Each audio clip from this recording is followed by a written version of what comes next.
a traumatic consciousness state of being. Throughout the world is far removed from the spiritual dimension of universal creative consciousness, as hell is removed from heaven. Now that I have chosen to relive my life on earth in the persona of Jesus through the mind of one who is receiving my words, in order to help the world move on to a new phase of spiritual mental development, I ask those who can receive my words to give up this practice of remembering my death and exercising physical self-denial during your Lenten fast to commemorate my 40 days in the desert. As you must realize from this narrative, my time in the desert was one of great joy and blessedness of spirit.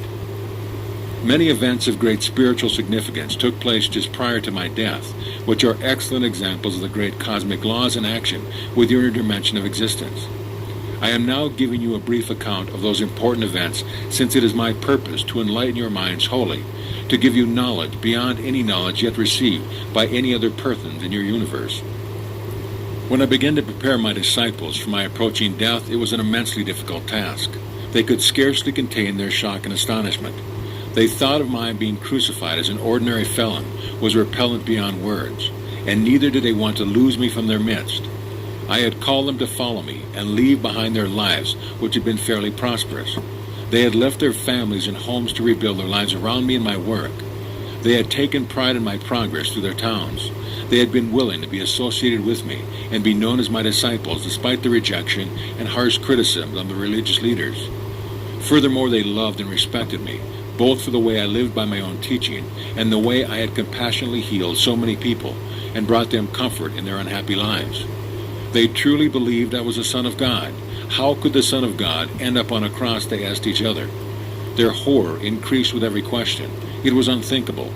They felt a tremendous void opening up in front of them, a void in their lives and a huge crater in the earth on which they walked in a vast expanse of instability and lack of purpose within themselves. What I told them about my future crucifixion they dared not contemplate. Such an event would destroy everything that they had believed in with all their hearts. Consequently, my disciples loudly and volubly resisted what I tried to tell them, and stated again and again that such a thing could never be. When I stood firm against their stubborn denials, they were eventually forced to quiet their arguments, and outwardly accept that such a thing might be possible. I told them that after my death, they would see me again, and that I expected them to carry on the work I had started. The pain and argumentativeness I had aroused in my disciples also affected me deeply. It was no easy undertaking to go to Jerusalem, where my fate awaited me. More than anything, I wondered how I would measure up to this great challenge of my endurance. Would I be able to transcend the physical condition and enter into universal Father consciousness and remain there until I died? At times I was deeply frightened of the ordeal, but I dare not reveal this fear to my disciples. Therefore I began my last journey towards Jerusalem with powerfully mixed feelings. On the one hand, I was weary of healing and talking and teaching people who listened with open mouths and had no real understanding of anything I was trying to tell them. I had thought that my knowledge would enable people to climb out of their misery and at the very least make contact with the Father and gain a glimpse of the kingdom of heaven. There had been no evidence of such a spiritual awakening even amongst my disciples. My disappointment and sense of failure made me glad to be moving out from the earth life to the glorious existence I knew awaited me after death. At the same time, I wondered how I would endure the pain of the crucifixion. Throughout my mission, I had lived in more or less consistently peaceful, frequently exalted state of mind, with my thoughts focused on the Father love consciousness, author of all being, knowing that I had but to ask, and what I asked for would swiftly manifest itself. Would I be able to keep my equanimity when brought before the council, when led out to my crucifixion, when nailed to the cross with my weight hanging from my hands?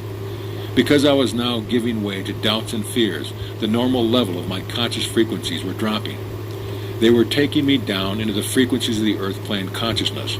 I became a prey again to my old aggression, prompting me to unreasonable actions I would never contemplated earlier when in my former state of total harmony with the Father love consciousness. My doubts and conflicts externalized in my life as human emotion and impulses which contravened the cosmic law of love. First, there was the episode of the fig tree. I was hungry and went to the tree, not really expecting to find fruit, because it was not the right season for figs. When my search was unfruitful, I cursed the fig tree. 24 hours later, it was shriveled to its roots. It was a shocking experience. It was the first time my words had caused harm to anything. However, it clearly demonstrated for my disciples the power of thought for good or evil. It showed them that the more spiritually evolved a person is, the greater is the impact of their words on the environment. I took the opportunity to point out to my disciples that I had thoughtlessly behaved as does the average man or woman, who when having high expectations cannot get what they want. They usually react with anger, tears, hostility, and even sharp words, which might or might not amount to a kind of ill-wishing or cursing of the person who has denied them their heart's desire. They had now seen for themselves what my cursing had done to the fig tree. They should now be able to understand that whilst a strong conviction would bring about anything they might desire and imagine, they must also be constantly aware of their own mental-emotional condition. They must not harbor resentment against others, but must swiftly forgive. Otherwise, they could do much damage to those they resented, which damage would return to them in due course as a harvest of their sowing. Furthermore, as one sows, so does one reap. I knew that what I had done to the fig tree would eventually return to me in one form or another.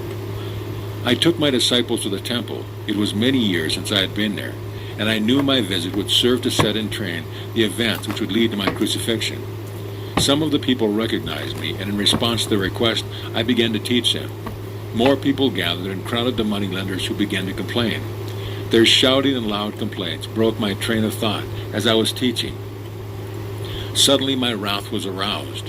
Here were people earnestly gathered around me, wanting to hear the words of life, which soon I would not be able to speak to them. And there were the moneylenders, who made their living by selling livestock for sacrifices which did the people no good whatsoever. These men also brought people into debt and misery.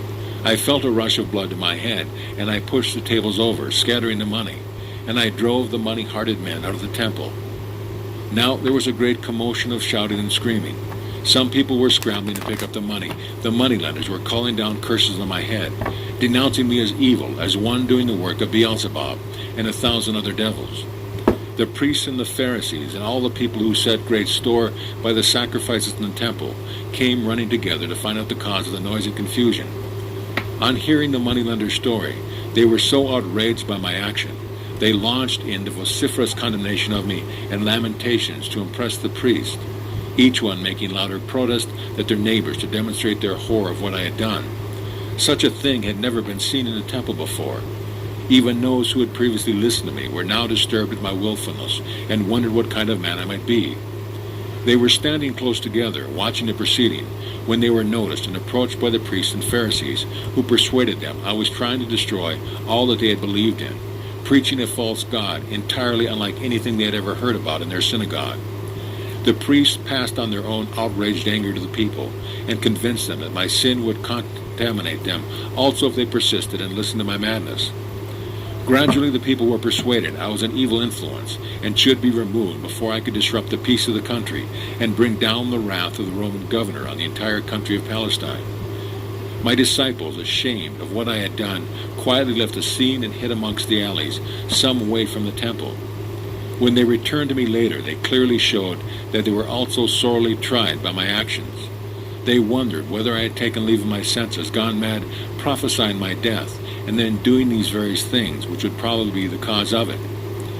It was at that time that Judas, who had never fully shed his Jewish beliefs, began to doubt whether I was the Messiah at all. 3 years I had taught the people, and there was no lessening of the Roman rule. 3 years, and people were no nearer to happiness I had promised them. And now it seemed that I was about to become a disturber of the peace, bringing down the wrath of Rome on their heads. He heard that the Jewish high priest wanted to get rid of me, and so he offered his services to identify my person and required to do so.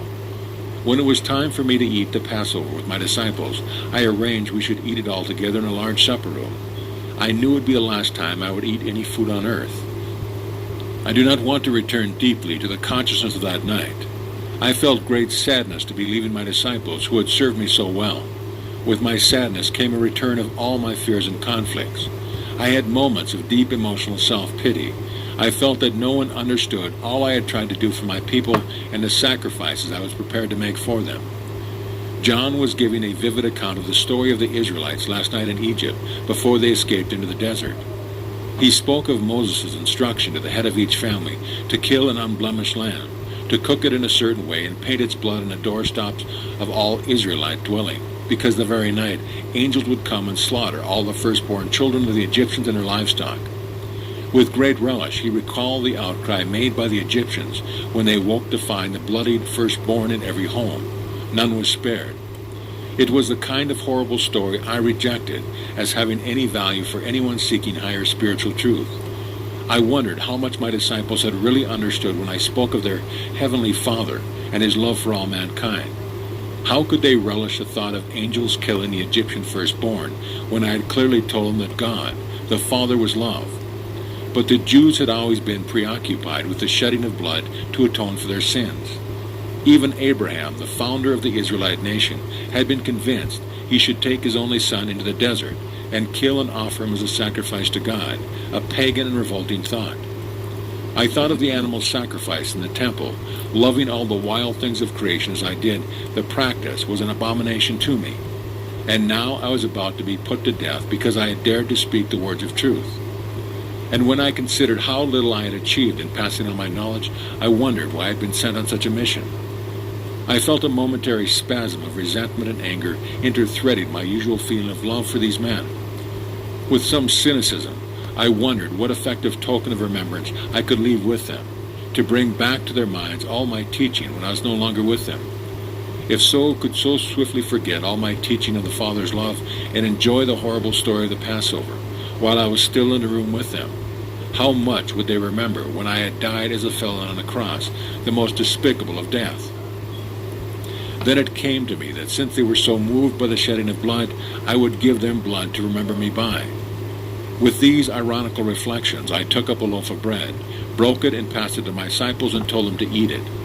I likened the brokenness of the bread to the future brokenness of my body and asked them to repeat this breaking of bread and distribution as a means of remembering the sacrifice of my body to bring them the truth about God and the truth about life, the truth about love. Realizing I was in a strange mood, they stopped eating, listened, took the bread, and ate it silently. Next, I took up my goblet of wine and passed it around, saying that they must each drink from it, for it was a symbol of my blood which would surely be shed, because I had dared to bring them the truth of existence. I saw that the edge in my voice had reached some of them. Soberly, each one took a sip, and then passed the goblet to the neighbor. But still they said nothing. They sensed I was in earnest and would not tolerate any more argument. Then I told them that a certain man amongst them would betray me. Privately, I understood his motives, and knew that he was a necessary part of the future sequence of events. He was but playing a role which his nature had prompted him to do. I knew that he would suffer greatly, and I felt compassion for him, but these thoughts I kept to myself. When I mentioned that one of them would betray me and told Judas to leave and do what he had to do quickly, the disciples came alive, wondering if this was really their last meal with me. Now there was a great deal of emotional distress, questions, even recriminations for having led them into such a trap. Again they wondered what they would do with their lives after I had gone. They asked what kind of standing they would have in the community if I were crucified. They would be an object of derision, they argued. No one would ever again believe a word they spoke. Deeply saddened by their self-centered response to my predicament, I assured them they had no need to fear for their own safety. They would abandon me and would not be connected to my crucifixion. After my death, I suggested they should disperse and return to Galilee. This touched Peter deeply, and he reacted, vehemently denied that he would ever abandon me, but of course he did. All the love that I had felt for my fellow man, all that I had longed to accomplish for them, in this moment of my own need, still met with blank non-comprehension, even resistance. Their only concern was what would happen to them. There was no word of kindness, offering of help, anguish for my future ordeal. How hard was the human heart, I thought. How many weary centuries would pass before mankind would be able to move beyond their own hurt and pain to feel even a glimmer of love and compassion for other unfortunates in a worse situation than themselves. And so, although deeply disappointed, even hurt, by their selfish reactions, I also understood them and attempted to give my disciples courage to face the future and assured them that I would always be with them even when I was hidden from their sight. The work I had started should be promoted from the life beyond. I would not leave them alone. They would know and feel my presence, and this would be a comfort to them. I told them to cling to their memories of my time with them. I warned them that there would be many who would continue in the knowledge I had given them, but there would be outsiders who would seek to add the voice of tradition and reason to my teaching. My words would be so distorted that eventually they would no longer reveal the original truth I had brought the world. When I told them that this would happen, they were upset, even panic-stricken. I was relieved to see that my teaching had not been in vain after all. They had not entered totally deaf ears. They asked me to tell them more, but I raised my hands and said that it was all I could say. At this point, I felt I had said all I had wanted to say whilst on earth, that my speech with men had been accomplished. All I greatly, deeply desired was to retreat into silence and find peace and comfort in the contact with the Father. We left the supper room and walked to the Mount of Olives, but the mood of my disciples was one of inner conflict, fear, and doubt. Most of them left to join their families and friends who would be still celebrating their own Passover. In the garden, there was a special boulder shaped like a little cave. I liked to shelter in it from the wind, and so I sat and meditated and prayed, seeking a way into the exalted harmony I had enjoyed in the past. I knew that when I moved into attunement with the Father love, my fears would dissolve, and I would be in a state of total and absolute peaceful confidence again. As I felt the power of love move into me and possess my human consciousness, so did the strength to endure what lay ahead possess my heart. I would be able to remain within the love and give the love to others to the very end, and so it was. I will not even attempt to re-enter into the trial and crucifixion state. It is of no consequence. When I finally died on the cross and my spirit withdrew from my tortured body, I was lifted into an ineffable and radiant light. I was enclosed into the warmth and comfort of love, such as I had never experienced before. I had a sensation of enveloping praise, a powerful assurance of work well done, of ecstasy in the universal strength to continue the work, and joy and rapture which is far beyond any that the earthly condition can ever know. I moved into a new and wondrously beautiful way of life, but I still descended into consciousness to remain in touch with the people I had left behind. I was able to show myself to those who were sufficiently sensitive to be able to see. However, the story of Thomas, who supposedly fingered my wounds, is nonsense. My disciples did not know I had secretly arranged with Joseph of Arimathea to take my body to his own unused tomb after my death, where he would anoint it according to custom before the sun set. Then when darkness had fallen and the Sabbath was being observed by everyone in Jerusalem, assisted by 2 mounted trustworthy servants, he would take my body secretly by during the night and by out-of-sight tracks during the day to a mountain outside of Nazareth in Galilee. There, further assisted by my family, if he followed my directions, he would find a small hidden cave which had been given me shelter from storms and a refuge from people when I was young, unhappy and rebellious, and at odds with the world. Joseph promised to find the cave from a map I had given him and to leave me there after further embalming. He would build up the small entrance to thoroughly block it from intruders. There my body has rested, free from molestation. It has been said of me that my body rose from the dead. What an absurdly conjured up by earthly minds which were at a loss to satisfactorily explain my death as a felon on a cross. What need would I have of an earthly body to continue existence in the next dimension? How could such a ridiculous myth persist even into the 21st century? It has been a measure of the lack of understanding of Christians that they have blindly accepted such a dogma to this very time. Think about this carefully. Having been released from an earthly body, and after my experience of the ecstasy and glorious rapture of passing into a higher dimension of universal consciousness, why would I want to return to the earthly dimension to enter my body again? Of what use would it be to me in the world or in mine?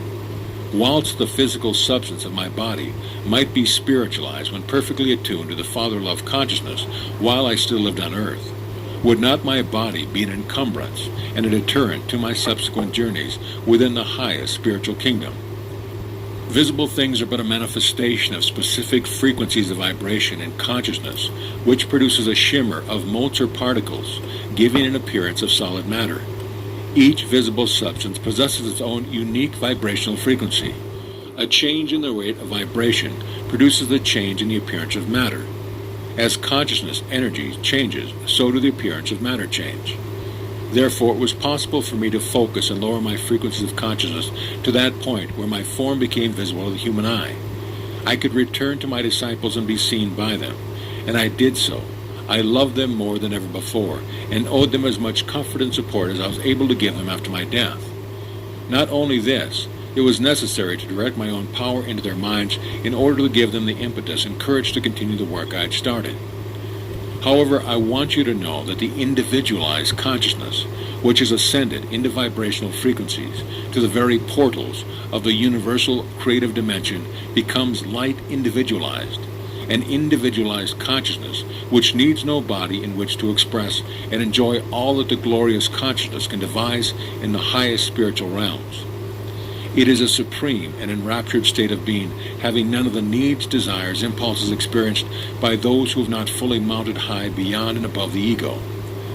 Whilst living on earth, your minds remain anchored within certain parameters, vibrational frequencies, imprisoned in bodies which have their own needs. If your consciousness were to truly soar beyond these parameters, your earthly self would disappear. When I was trapped in a body, I was also largely confined to these parameters of vibrational frequencies and consciousness. Furthermore, imagination alone can soar no further than your previous experiences, and therefore you are confined to your past, which you project into your future. However, little by little, you will be led by these minds which are sensitive enough to access the higher spiritual dimensions, and can thus move beyond your present conscious boundaries.